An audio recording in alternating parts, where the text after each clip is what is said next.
Hi friends, అందరికీ నమస్కారం. Welcome back to our channel. నేను మీ సుజాత. ఈరోజు అరటిపండ్లు హల్వా ఎలా చేయాలో చూద్దాం.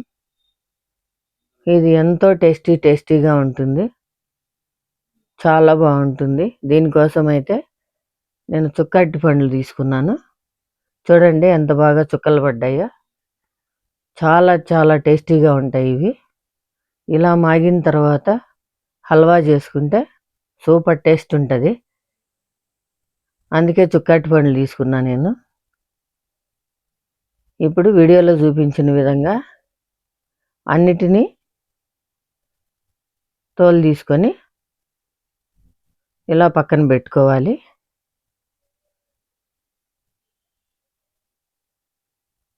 ఇలా పక్కన పెట్టుకున్న తర్వాత ఇలా అన్నిటినీ కట్ చేసుకోవాలి. ఇలా కట్ చేసుకున్న తర్వాత మిక్సీ జార్ తీసుకొని మిక్సీలో వేసుకోవాలి.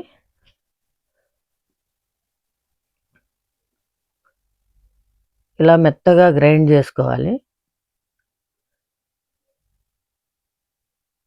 ఇలా అంతటిని గ్రైండ్ చేసుకొని పక్కన పెట్టుకొని స్టవ్ వెలిగించుకొని కొంచెం నెయ్యి వేసి జీడిపప్పులను దూరగా వేయించుకొని పక్కన పెట్టుకోవాలి. ఈ జీడిపప్పులు హల్వాలో అక్కడక్కడ పంటికి తగులుతుంటే చాలా బాగుంటాయి. ఇప్పుడు ఇంకో పెనం పెట్టుకొని 4-5 స్పూన్ల నెయ్యి వేసుకొని హీట్ ఎక్కాక ఈ అరటిపండ్లు గ్రైండ్ చేసుకున్న దాన్నంతా ఇలా వేసుకోవాలి పెనంలో.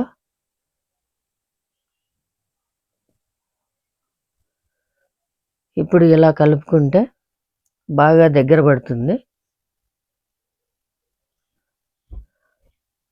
బాగా దగ్గర పడ్డాక మనం బెల్లం తురిమి పెట్టుకోవాలి పక్కన. ఇప్పుడు ఇలా బుడగలు వచ్చేటప్పుడు బెల్లం వేసుకొని బెల్లం కరిగే అంతవరకు కలుపుకోవాలి. ఇలా అంతా కలబెట్టాక బాగా దగ్గర పడుతుంది. అప్పుడు కొంచెం నెయ్యి వేసి ఇలా కలుపుకొని వేయించి పెట్టుకున్న జీడిపప్పులను కూడా వేసుకొని కలుపుకోవాలి. ఇది చాలా ఇష్టంగా తింటారు పిల్లలు, పెద్దలందరూ. చాలా బాగుంటుంది ఇది. మీరు కూడా ట్రై చేయండి, ఎంతో టేస్టీగా ఉంటుంది.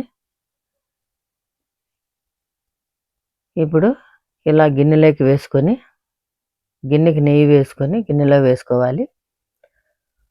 ఇది 1 అవర్ చల్లారిన తర్వాత కట్ చేసుకోవాలి, లేకపోతే రాదు. చల్లారిన తర్వాత కట్ చేసుకుంటే బాగా వస్తుంది.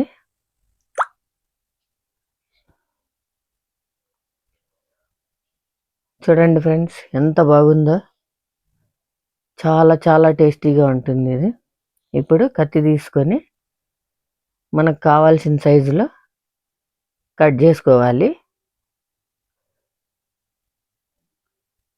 ఇలా కట్ చేసుకున్న తర్వాత అన్నిటినీ విడివిడిగా తీసి పక్కన పెట్టుకోవాలి. ఈ వీడియోలో చూపించిన విధంగా ఇలా అన్నీ కట్ చేసుకోవాలి. చూడండి ఎంత టేస్టీగా ఉందో. ఓకే అండి, థ్యాంక్ యూ.